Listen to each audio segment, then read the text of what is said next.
Have you ever wondered what would really happen if the Silver Surfer appeared in our world? Forget the movies, forget the comics. I'm talking about real life, real physics, real biology. Imagine waking up and seeing something crossing the sky on a cosmic surfboard, bending light, ignoring the laws of nature, silent, without intention, but with a purpose. A being made of living energy, destroying everything just by existing.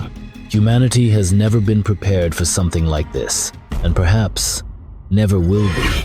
What if the Silver Surfer existed in real life? It was supposed to be just another ordinary night, but at 3:17 a.m., security cameras in dozens of countries captured something that looked like a meteor, cutting through the skies at an impossible speed. Except it slowed down, stopped in midair, and began to float as if space itself obeyed it. A humanoid being, silver, gleaming like liquid mercury, surfing in the void. During the first 2 hours, the world thought it was a hologram or an alien spacecraft, but satellites began to fall. Communications failed, and the birds started dropping dead from the sky. He didn't say a word, but his presence spoke louder than any nuclear bomb. The internet exploded with theories, an interdimensional being, the true Antichrist, God's Herald. Except it wasn't God, it was the Silver Surfer. And Earth was marked. There was no dialogue, no chance. Just the silence of an entity that looks at us like insects before crushing. His mere existence tears apart the laws of physics. His body isn't made of ordinary matter, but living, pulsating, incomprehensible cosmic energy. Everything around him collapses. Earth's magnetic field fluctuates, compasses spin endlessly, electromagnetic waves become unusable. The planet begins to heat up, as if he was sucking energy from the core itself. In Africa, glaciers melt overnight. In the Arctic, ice disappears, as if it had been evaporated. There is no attack, he simply exists. And his existence is poison to the ecosystem. Animals throw themselves off cliffs, planes fall without explanation, and in the sky, he just surfs as if waiting. But the wait comes at a price. The UN declares a state of global calamity. The fear doesn't come from what he might do. It comes from what he is, a living force that doesn't recognize our pain, our history, or our importance. As days pass, something more terrifying reveals itself. The Surfer isn't an invader. He's a sign, a harbinger, a herald. He comes before the devourer. He announces the end. Because where he is, Galactus will soon be. A being that consumes worlds as food and who relies on the Surfer to find the planet's richest in vital energy. And guess which one was chosen? Earth. Each passing day, the Surfer absorbs data, scans our forests, our cities, our life forms. He's making sure we're worth being devoured. And meanwhile, billions watch paralyzed. Religious groups say it's the apocalypse. Scientists collapse trying to understand his structure. But there's nothing to understand. The answer is simple and cruel. We're food, and the waiter has already arrived. You think humans would just sit still? Of course not. Within days, nuclear missiles were fired. Attempts at communication with mathematical languages, radio signals, peace messages, threats. No response. When the first attack was launched, he evaporated the missile before it got close. The second, redirected. It exploded over the very military base that launched it. Nations went to war with each other, trying to decide who was provoking whom. Meanwhile, he observed. Occasionally, he would descend, passing through entire cities, leaving a trail of distortion in the air, like a lens breaking reality. A helicopter tried to intercept him. It exploded in silence. No fire, no impact, as if it had been erased from existence. It was at that moment the world realized there is no defense, no shield, no plan. He is living proof that there are things beyond our comprehension, and that perhaps we were never Earth's owners. When the world finally understood it couldn't win, something even more dangerous happened. Global sanity began to crumble. Stock markets collapsed in seconds. Countries declared bankruptcy in a chain reaction. Entire governments simply ceased to function. In the United States, desperate crowds stormed military bunkers, tearing each other apart with their bare hands for a chance to survive. But survive what? There's no shelter against something that doesn't attack with weapons. He destroys with his very existence. In Japan, renowned engineers committed mass suicide after failing to comprehend any fragment of what they were facing. Scientists went mad, tearing out their own eyes in silent laboratories. Entire cities went into a trance. Children stopped talking. The survival instinct began to fail.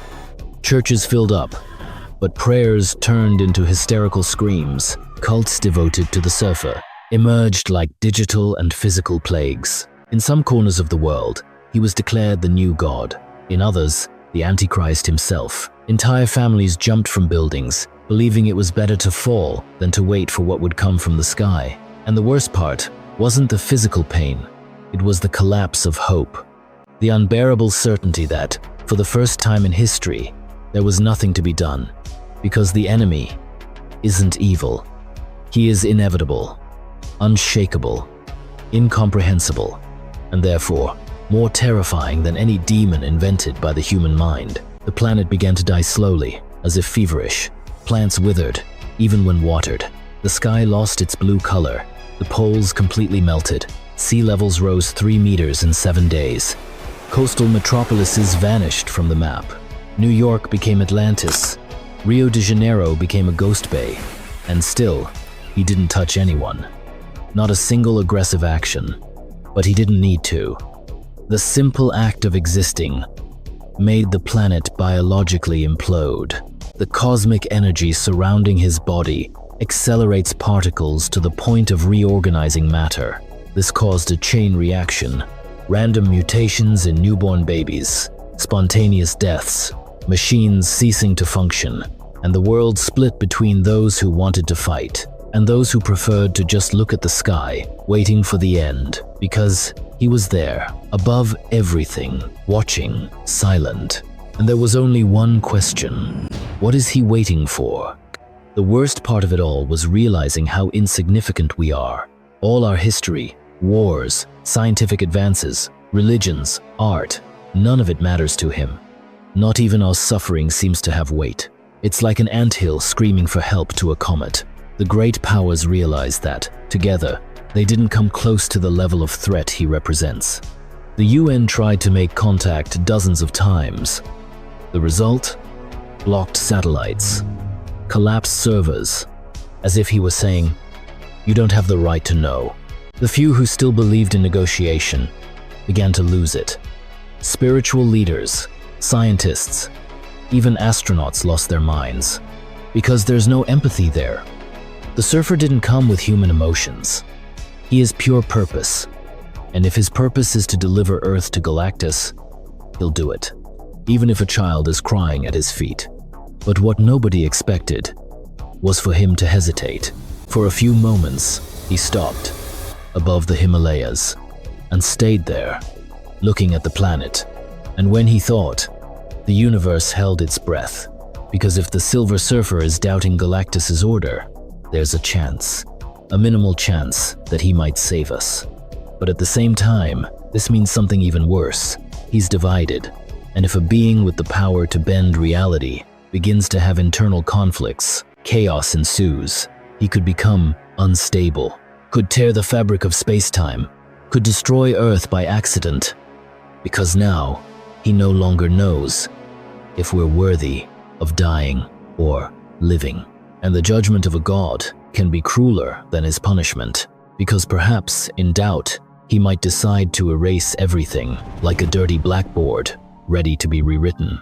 And then, the atmosphere trembled, clouds parted, the sky cracked, and Galactus appeared, a colossus of billions of tons of pure energy, hungry. His body is a living planet. His hunger is for everything we are. But the Silver Surfer didn't move. He stood between him and Earth. Satellites captured the exact moment when he raised his hand. A wall of cosmic energy formed between Galactus and the planet. A shield, a denial. The Surfer had betrayed his master, and for this, Galactus roared like an exploding sun. The impact swept away Jupiter's moons. And still, the Surfer resisted. Alone, with his body beginning to disintegrate, in silence, for us. But that wasn't a victory. It was a desperate sacrifice, and even though he saved the planet, he didn't forgive us. Nor did he say goodbye.